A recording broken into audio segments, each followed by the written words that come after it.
Few of the participants have a lot of experience in empowering persons with disability, so they are most welcome to enter their suggestions of what worked or did not work for them in the messenger box.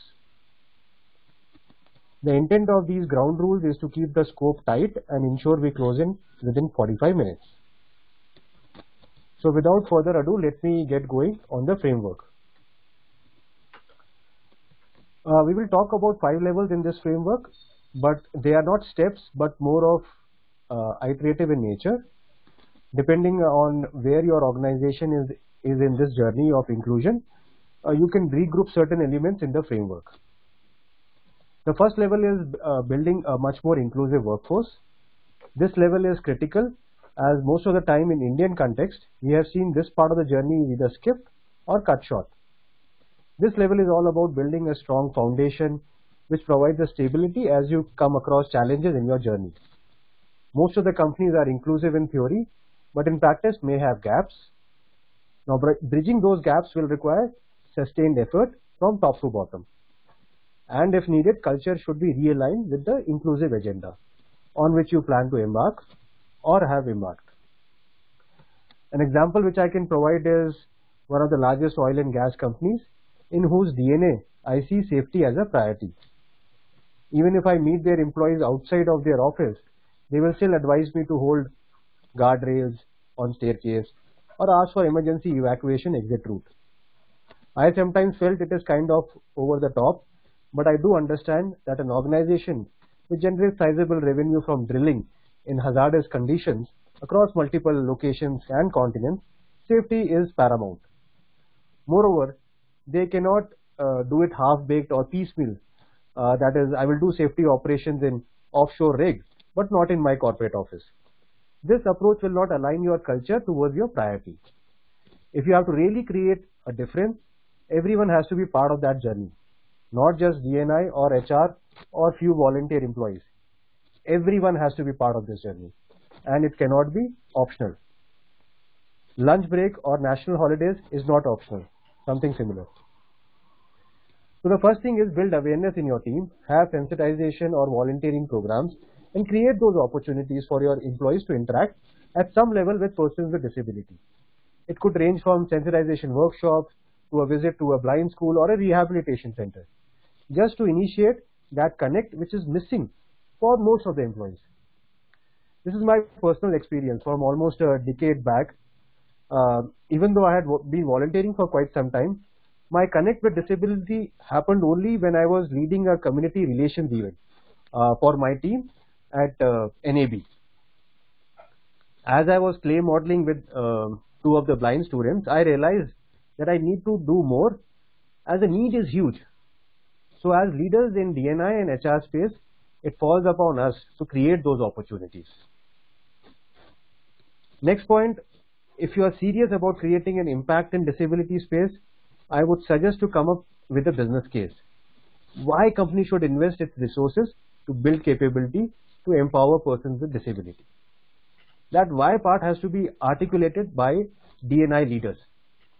It should have much deeper relevance and ideally should not be limited to just compliance or it's just a good thing to do. One sec, is there some message in the messenger? Is my voice audible to everyone? She is not able to hear? Yeah. Okay, no.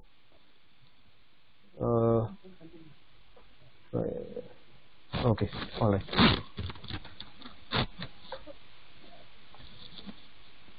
Business case could point to studies about productivity increase in inclusive teams or low attrition, thereby reducing training and induction costs, and so on and so forth.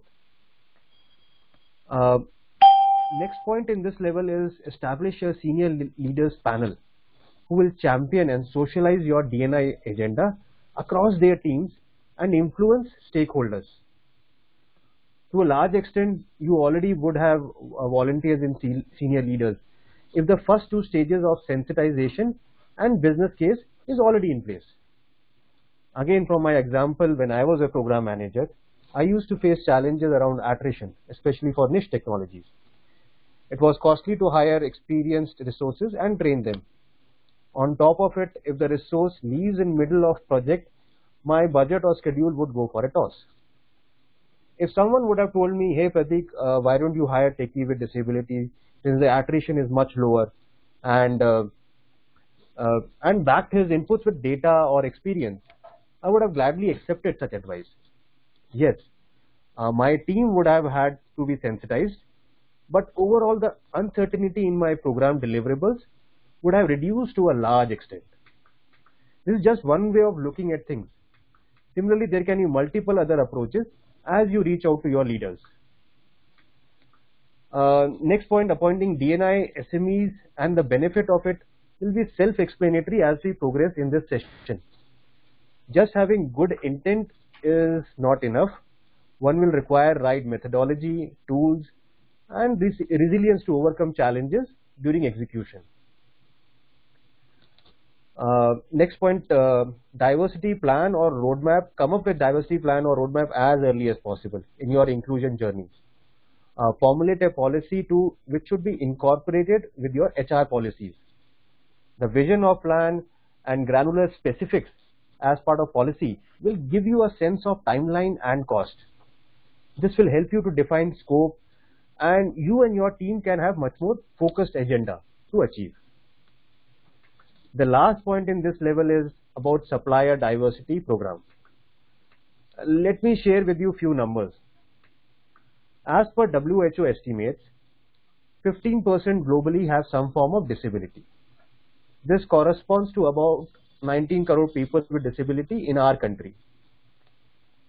Similarly, please analyze and mine data from any source. Eventually, you will see we do not have enough organized sector jobs in India to accommodate most of the persons with disability who are looking for jobs. On top of it, there is significant proportion of people with disability who are in rural areas and would require sheltered environment. Supplier diversity is another impactful approach to empower persons with disability. One example could be your annual gifts or corporate gifts made with the support of persons with disability. It generates livelihood for persons with disability without making them migrate to urban centers. More importantly, it creates a sense of independence and self-respect in individuals who can earn their own livelihood, which is kind of difficult to replicate in any other model, including charity. However, this will require a mindset change of finance and procurement teams. Again, to drive this change, sensitization workshops and involvement of senior leadership will be much needed. Think of annual gifts given to employees. If you just add a story of artist with disability or a message with that gift, the connect and respect you are creating for your own organization in the minds of employees will be priceless. It matters more in today's time as Gen Y and Z are way more socially conscious than previous generations. For them, compensation is just one part of association with their organization. They are looking for signs that the company is socially responsible one too. This covers level 1, and steps taken here will be the foundation for next 4 levels. At the beginning of level 2, which talks of inclusive workplace, let me call out that you don't have to wait to hire a person with disability to apply these principles. Recently, someone told me that our building need not be accessible, our infrastructure need not be accessible since we do not have persons with disability. This is an example of regressive thinking. Irrespective of whether you employ persons with disability or not, please work on accessibility both for infrastructure and ICT. And I know personally most of you are already on top of this. Accessibility is not just for compliance sake, but also it's a risk to reputation. An organization can have clients to vendors with disability or potential candidates who may find it difficult to navigate independently if your offices and websites are inaccessible. So please conduct audits at regular intervals. It's more of a journey and not just one-time activity. In next step, please follow the principle of universal design from the beginning. In long term, this approach reduces costs and cultivates inclusion in an organization and society. Last point in this plan is emergency evacuation plan for persons with disability or expecting mothers. If you don't have one, a draft template of emergency evacuation plan is on giftable.org site, which you can download and customize as per your requirement. Herein, I will hand it over to Nataraja for next 3 levels. Hello, good evening everyone. This is Nataraja here. Before going on to the next level, I would just like to have a small activity. I would request Krishna to share the screen.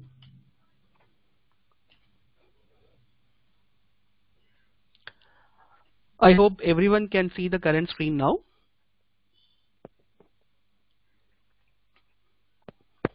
Am I audible?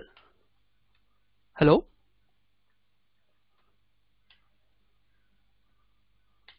Okay. So I just request everyone to just read the color the word is written in and not the word itself. Is the screen visible for everyone? Screen is blank, Nataraj. Okay. I guess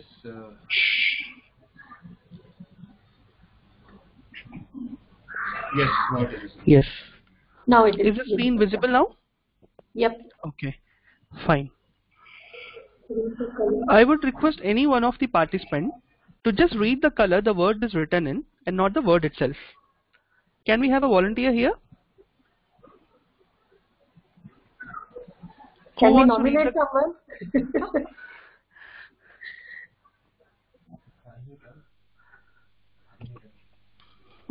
Vijaya.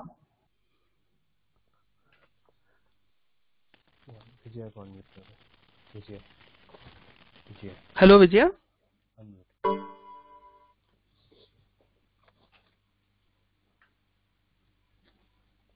Or we can have Aisha also. Aisha, can you try?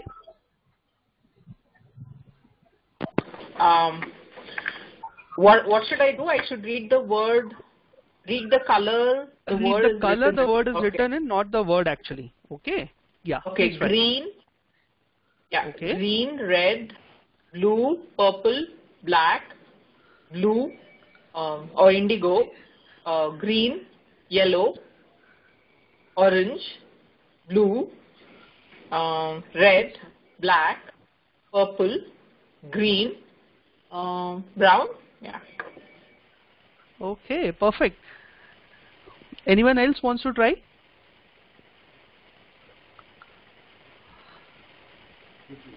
Quickly. Dikshita, try. Okay, Nataraj, I'll try. Okay, fine, Dikshita, go ahead. Dikshita here, yeah. Green, red, blue, purple, black, blue, green, yellow, orange, blue, red, black, purple, green, brown. Perfect. Good try, good try. Okay, fine. So let's move on to the next level. The next level is the talent acquisition level. Now, when it comes to hiring, let Krishna change the screen. Yes.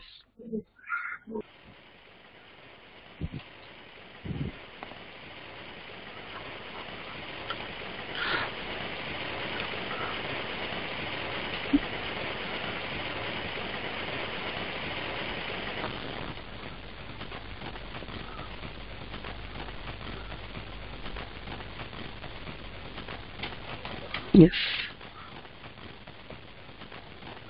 Hope the framework is visible for everyone now. Okay. To start with, Yes. so when it comes to hiring, the important task is job mapping. Now, the talent acquisition team has to identify the nature of a job, the kind of disability, academic qualifications, size of a job, complexity of the job with respect to disability. For example, the organization cannot give a sales job to a hearing impaired person because it requires effective communication and negotiation skills. Same is true for a wheelchair user.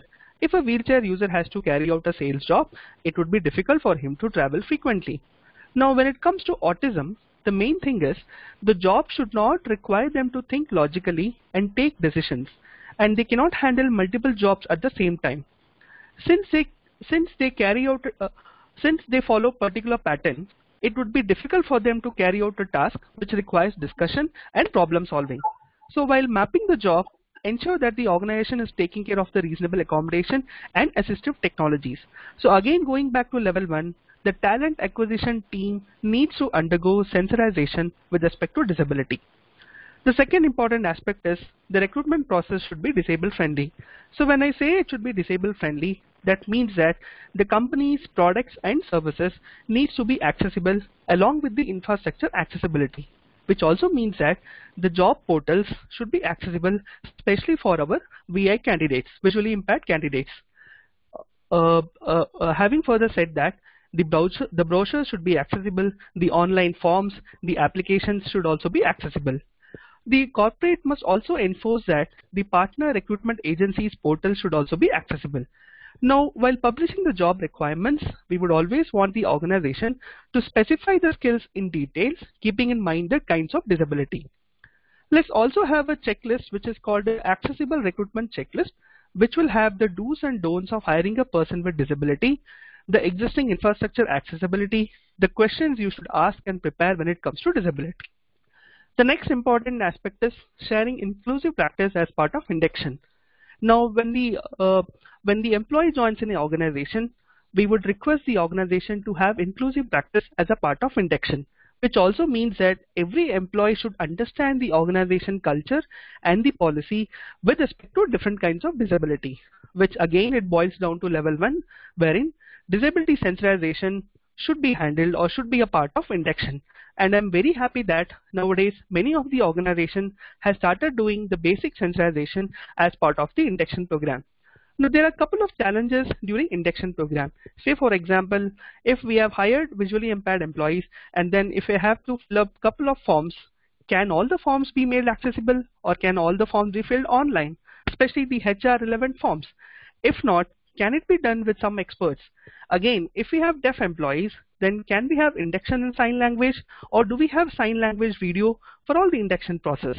Also, can we share the content with our visually impaired employees so that they also understand the different process with respect to induction?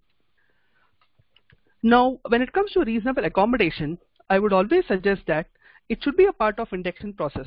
During the induction process, the management has to ask what the person needs to make his or her work easier. Also capture the emergency requirements as part of the reasonable accommodation so that it becomes easy for the management during emergency to find out the needs. Reasonable accommodation also includes appropriate restrooms, adjusting workstations, wheelchair ramps, flexible timing, and gap support. I would like to mention a small example here. There's a company called Kyobo Life Insurance. It's a Korean-based company, and most of the time they hire people with disability. In terms of reasonable accommodation, they have gone to such an extent that they have leased an apartment close to their office and renovated their interiors to meet the accessibility needs. Now, assistive technologies also plays a very important part when it comes to reasonable accommodation. Now, when the organization hires a person with vision impairment, the organization must ensure that it should have a screen reader software like NVDA and JAWS. So again, most of these things has to be taken care in the level 1 itself, because if the talent acquisition team starts focusing on all these pointers in the third level, sometimes it becomes very difficult. So the level 3 is over now. So let's go to level 4, which is learning and development. Now the organization should have the continuous training for people with disability. When we say continuous training, it means that there should not be different training for non-disabled peers and a different training for people with disability. If we are doing that, then we are discriminating them from the mainstream. Let's have a kind of training which is called inclusive training in the best way possible. When we say inclusive, let's also figure out what are the different kinds of mediums and channels to make the training inclusive and accessible to everyone. Now, initially there can be some glitches, but going forward we can overcome the challenges by providing appropriate solutions. Now, in terms of inclusive training, let's also make sure that the content needs to be shared to our visually impaired employees. Let's have interpreters on board for our deaf employees. Also, we would request the organization should create a training calendar so that the people with disability ensures that yes, my organization is taking care of my training needs. So it becomes very easy for them to chalk out their career plans. The next important aspect is job training and job shadowing. Job shadowing is a way for the organization to provide real world experience to employees. It's a way to identify employees' interest towards a job. And it's also a part of career development for people with disabilities into different kinds of roles. It's an excellent networking tool and can facilitate the breaking down of internal barriers across the organization. Through this, the person can gain insight into the roles and the responsibilities of other members of staff and other departments, can also reflect and learn from the experience of colleagues and see how other staff members and teams work in a team. The next important aspect is imparting soft skills training. Now, soft skills training is the need of the hour. With the help of soft skills training, the person with disability, they can improve their interpersonal skills, the presentation skills, the communication skills. Most of the time when, say for example, if I have to take one particular disability, say hearing impairment. Now, if they have to attend a team meeting, at times it will be very difficult for them to convey their thoughts and ideas. So can we have a regular soft skills trainings every quarter so that they'll get to know how important it is to attend the team meeting and what is there to have a team building exercise and how to do effective presentation. There was one particular example which I would like to share. When I was having a session with one of my deaf colleagues, then I had given a different kind of case studies with different kind of problem statements, and to my surprise, everyone came with unique ideas to solve the problem. So at times we need to listen to them, which will make them feel that yes, their voices are heard, which increases their morale and which increases their individual productivity. The next important segment is the retention assessment. So when people join the organization, they always visualize that yes, after 2 years, after 3 years down the line, I'll be in this particular position taking up challenging assignments. But beyond a certain point, it becomes very difficult to retain person with disability as the organization has not refined the career path for them.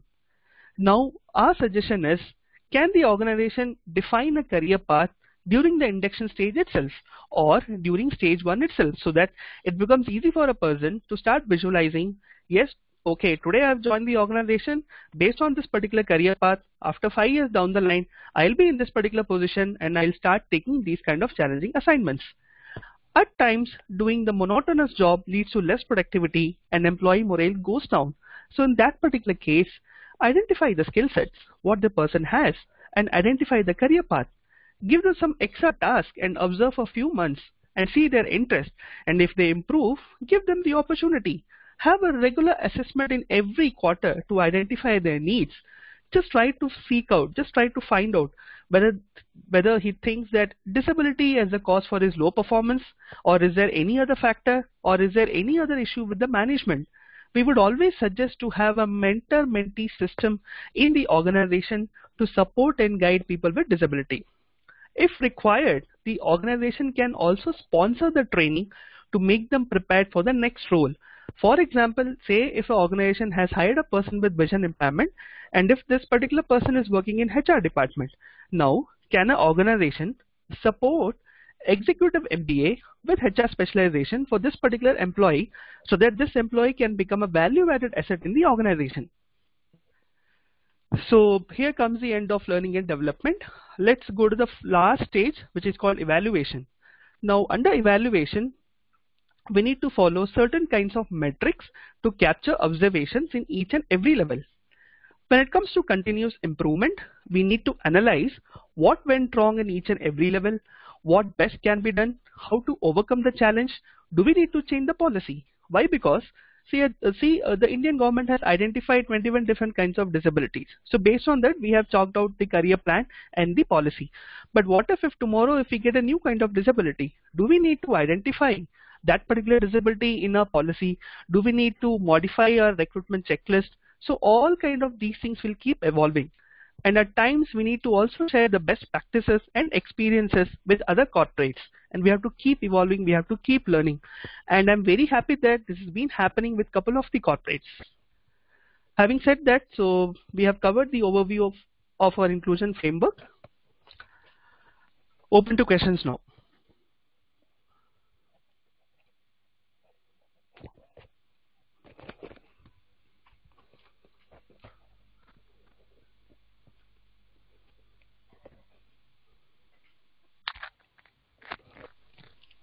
Any questions from the participants? Or any learnings which they want to share with the participants? Anyone can share their learnings. And I know few of you have worked extensively in this space, so would have a rich experience.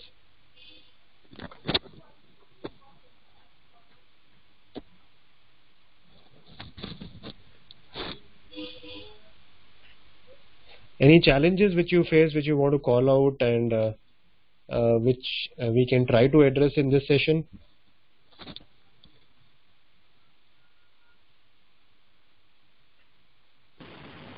Okay. Hey, I think I was speaking and I didn't realize I was on mute. So, I was just asking for the 21 disabilities that have been identified and the checklist that was called out in the conversation at this point. Is that readily available on internet, or has that been specifically created by Giftable? No, so it's readily available. If you want, we can also share the link with you. So.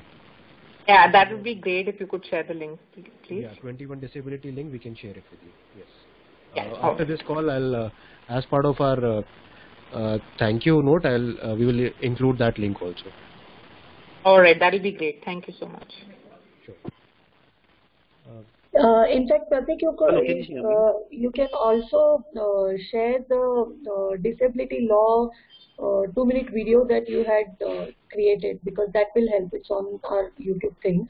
That will actually help people understand the latest disability law. Sure.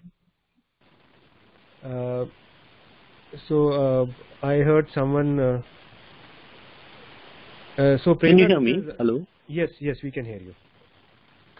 Okay, great. This is Dilip here. I have a question. So this is related to the job mapping that you just shared. I want to know, is there a way managers on the floor can identify, there are many roles, right, in their teams. Now, is there a way we can help managers, or rather make it easier for managers to identify roles which is disability compatible? And if yes, then what kind of disability compatible it would be? Is there a mechanism which I can deploy to a bunch of managers so that they can look at all the roles they have and come back and say that, look, these are the roles which is disability compatible and these are the disabilities which we can hire? Is there a way, or is it just a common sense a manager would go back and look at his roles and figure out that, okay, this can be performed by a visually impaired, or this can be performed by a hearing impaired? Is there a way that we can help them out? So there is already, I would say, to a large extent, mapping is already available, wherein we know, okay, for visual impairment, these are the job roles which are usually there in a particular sector or in a particular industry. And same goes for other major disabilities also. So I don't think so you would have to reinvent the wheel there, Dilip. So you can always reach out to us. We can share that whole steps which are there, or the document which we have. On top of it, then so if there are specific roles wherein you want to include them, and if that is a role which is not a typical generic role, say something specific technical, which has some technical component, that's wherein probably we would have to do deep dive and figure out, okay, which disability will map to this specific role, and what kind of skill set and other things are required to perform it efficiently. Okay. So which means you're saying that there are some tools or some guide which we can share with managers for them to come back and let us know, and that guide is with you. That's what you're saying. Yes, we can share the rules. Yes, we can share the rules at a generic level, at high level. We can share those roles and which kind of disability can be mapped to those roles. Okay. Okay, got Then it. if Great. suppose managers have some specific questions and concerns or clarifications, we will be happy to answer them. Yeah, okay, fair enough. Thank you.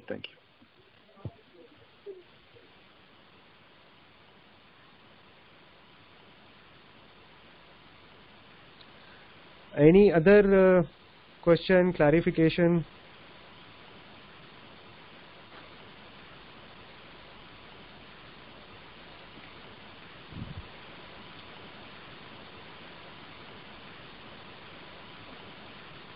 All right.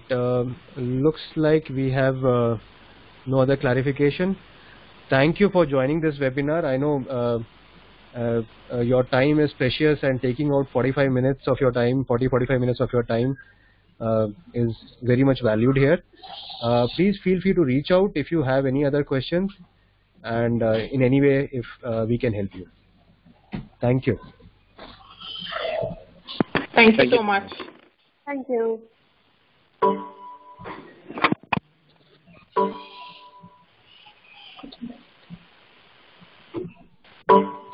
Thank you everyone.